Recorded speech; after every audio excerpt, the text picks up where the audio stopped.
જય શ્રી કૃષ્ણ, જય જલારામ, જય દ્વારકાધીશ. સ્મિતાબેન રસોઈ કુકિંગ ચેનલમાં તમારું હાર્દિક સ્વાગત છે. તો આજે આપણે બનાવીશું મકાઈનું શાક. મેં અહીંયા એક પેન લઈ લીધું છે અને એમાં આપણે તેલ એડ કરી દઈશું. તેલ થોડુંક વધારે એડ કરવાનું છે કારણ કે મકાઈની શાકમાં તેલ દેખાશે નહીં. એટલે અપ્રોક્સ 50 ગ્રામ જેટલું તેલ મેં અહીં લઈ લીધું છે. હવે તેલને આપણે થોડું ગરમ થવા દઈશું અને પછી એમાં રાઈ નાખીશું. એના પછી આપણે જીરું એડ કરીશું. પછી એમાં મીઠો લીમડો અને સૂકું મરચું એડ કરી અને હિંગ એડ કરી દઈશું. એમાં લસણની પેસ્ટ એડ કરી દઈશું અને આદુ મરચાંનો પેસ્ટ એડ કરી દઈશું જે ખાંડ્યા હતા એ.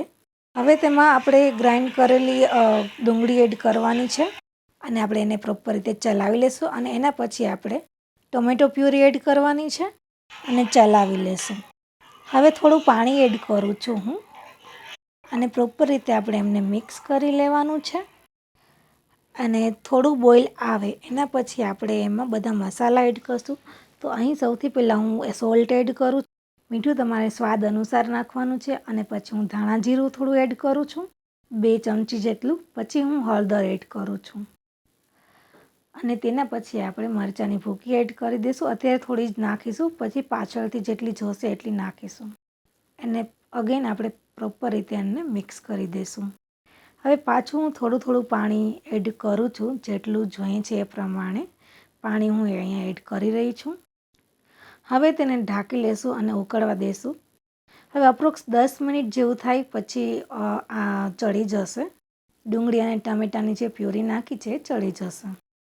હવે મેં અહીંયા બોઇલ કરેલી મકાઈ લીધેલી છે. મેં પહેલાંથી જ બોઇલ કરીને રાખી દીધી હતી.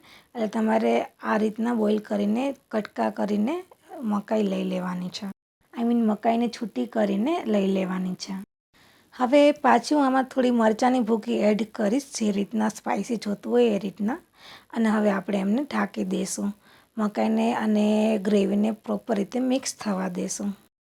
તો આને તમારે 10થી 15 મિનિટ જેવું પાછું રાખવાનું છે, જેથી પ્રોપરલી બંને મિક્સ થઈ જાય.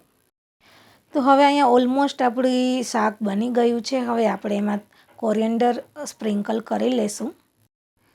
થોડી એવી કસૂરી મેથી પણ એડ કરશું, જેથી ટેસ્ટ એકદમ ઇન્હેન્સ થઈ જશે. હવે તેમાં થોડું બટર એડ કરી દઈશું. મેં અહીંયા અમૂલનું બટર લીધું છે, તમે કોઈ બી લઈ શકો છો.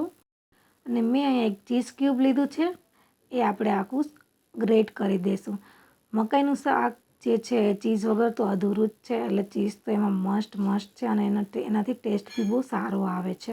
એક વખત જરૂરથી તમે એને ટ્રાય કરજો. અને હવે આપણે એને પાછું 5 મિનિટ માટે ઢાંકી દઈશું, જેથી ચીઝ છે મેલ્ટ થઈ જશે. તો રેડી છે આપણું મકાઈનું ચીઝવાળું બટરવાળું શાક. તો તમે પણ એક વખત જરૂરથી ટ્રાય કરજો. તમને બધાને બહુ જ ભાવશે અને ફરી બનાવશો.